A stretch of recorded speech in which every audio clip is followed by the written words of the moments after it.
দুনিয়ার বোঝা হয়ে বেঁচে আছে। আমরা পৃথিবীর বোঝা, এই উম্মতের বোঝা, আবর্জনা।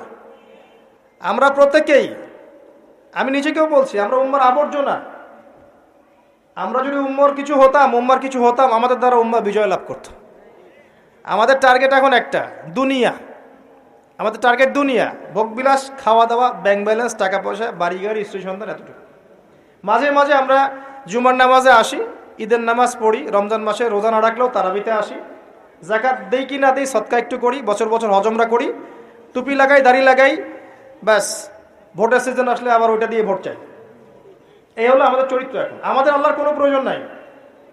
আল্লাহ পাক বলেছেন, ইন তানসুরুল্লাহ ইয়ানসুরুকুম, তোমরা যদি আল্লাহকে সাহায্য করো তখন আল্লাহ তোমাদেরকে সাহায্য করবে।